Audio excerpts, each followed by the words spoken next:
It's time to discuss transfers once again. I think this has perhaps been the slowest, couple past few days by any standard, if you want to call it. But regardless, things are moving fast, anyways. Next season is already almost here in about 2 days from when we're recording this video, or less than 2 days. The fixtures for next season, will be released, and that already tells you that next season is fast approaching. But first off, Victor, let's talk about the latest news making the rounds, at least from a Premier League perspective. And we've got Newcastle. It's not a surprise that they are in the market for a wide player, and reports are saying they've set their sights on Nottingham Forest, Anthony Elanga. Forest value the winger at £50 million, but in your opinion, is that a fair price? Yes, it is. I think they're trying to set it a little bit higher because they've also qualified for Europe. And if they start doing a fire sale now with their best players leaving the club before their first European involvement in literally decades, it would really be difficult for them to compete in any sort of competition next season. So I think them asking for 50 for Elanga is definitely okay, especially because they know that Newcastle is asking for 100 for Gordon from Liverpool. So they know that if that does come through, they more than have the money for it.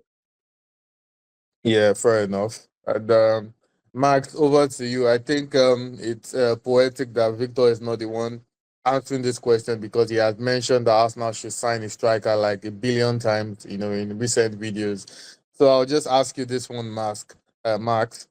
Arsenal, according to latest reports, are thinking that, oh, the asking price for Gyökeres is too much, so they will rather turn to Benjamin Sesko or Oli Watkins, and take into consideration that you would not spend up to £90 million to sign Gyökeres.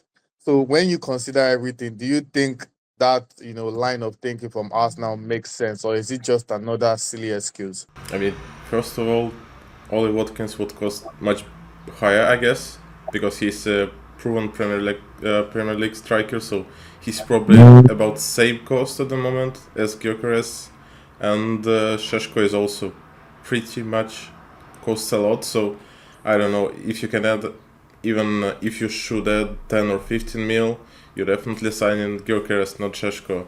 And when you're Arsenal and you every season your main problem is not having pure striker, and you want to keep 15 mil and buy weaker striker, okay, go ahead, and then you're out of top 4 next season.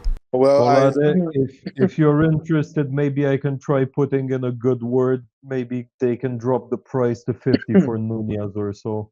Nah, even if you were to give me £5 million for Nunez, I'll rather just stick with Kai Havertz, or I'll stick with Kai Havertz or anyone else, or Merino up top, than to get Nunez anyways.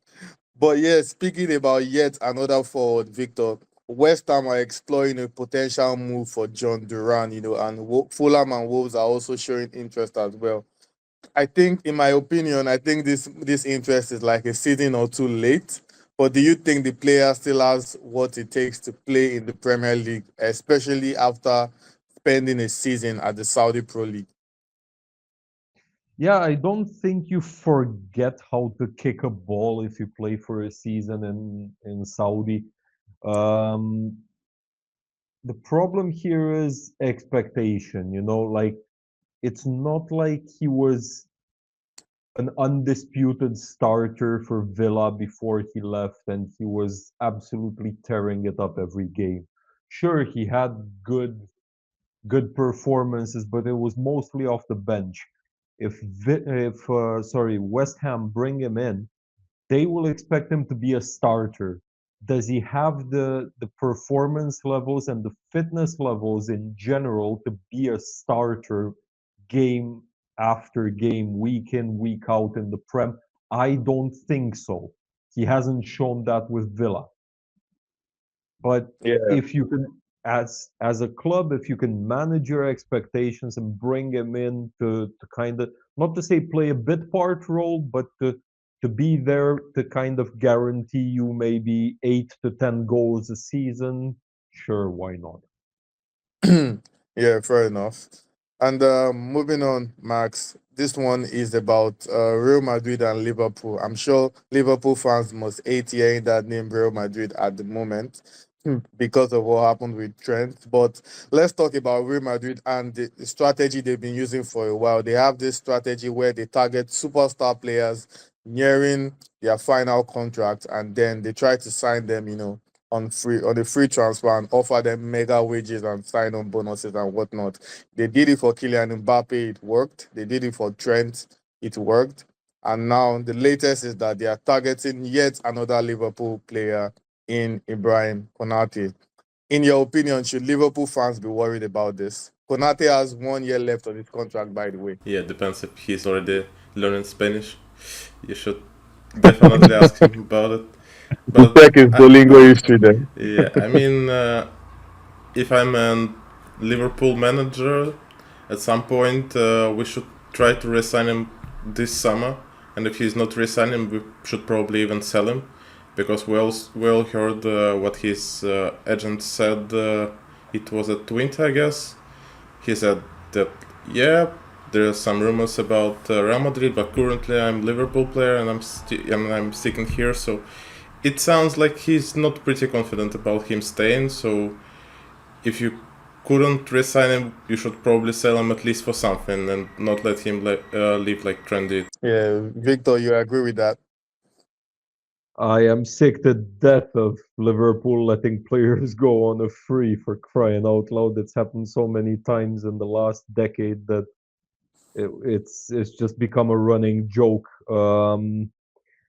I kind of agree. Like if he's not willing to sign a new contract, just let him go this summer, And on the other hand, I think Liverpool also need to be reasonable here because he's reportedly on just £70,000 a week wages, which is quite low compared to, like, he's in the starting 11, right? And Van Dijk makes about 5 times as much. I'm not saying he should be getting Van Dijk's money, but he should be rewarded a bit more on par with his standing in the squad. And if they have to sell him this summer, they run into a really big problem because they should be signing a center back this summer, even if they keep Konate. So if they sell him, they will need two, and they will arguably need two. I'm not saying world class center backs, but rather like elite center backs this summer. Yeah, Lindelof is yeah, out, you that's can try and maybe sign him. Sorry? Yeah, I mean, Lindelof is out, you can probably sign him. Right. yeah. And Yeah, I'm just on good. the I'm final good. note, Victor. So, I remember poetically a couple weeks ago when we were doing one of our transfer episodes, I mentioned that none of the big sides have ever come in for Son.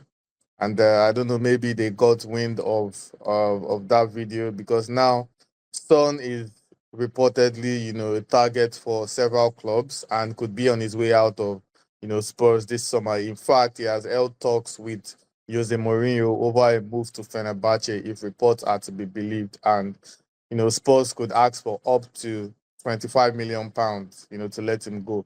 In your opinion, do you think Spurs should try and keep him, or they should let him go for that amount?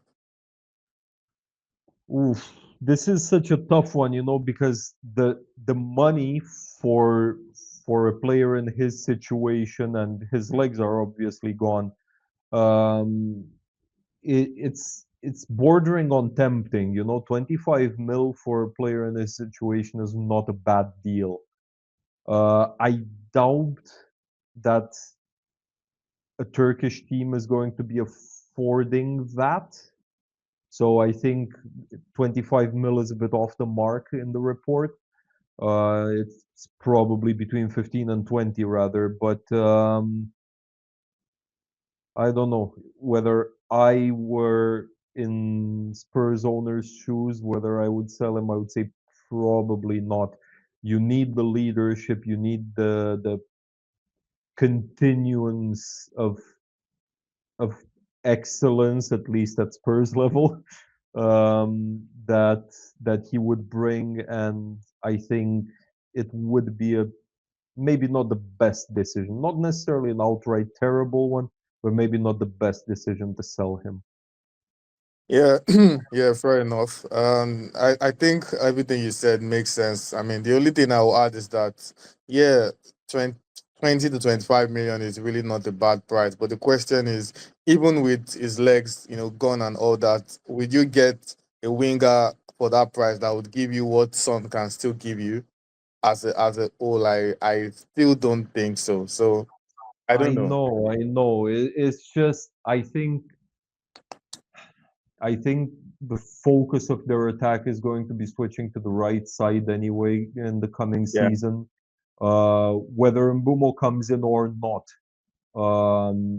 if you look at how things were playing out at Brentford under Thomas Frank, the pitch seems to be a little bit tilted, right, you're towards right. towards the Yeah, right side, and I think Brennan Johnson is kind of getting to a level there where he should be a bit more involved in things, and he yeah. has the versatility to actually play on both sides, Johnson, and especially if Mbumo comes in, I think they will be moving, whether Son stays or goes, I think they will be moving tactical shift, uh, focus a little bit to the right side. Yeah, fair enough. And anyways, that's all we have in this video. It's been a fun time discussing the latest news, and we are sure before we come in our next episode, there will be more exciting and breaking news and several developments to talk about next time.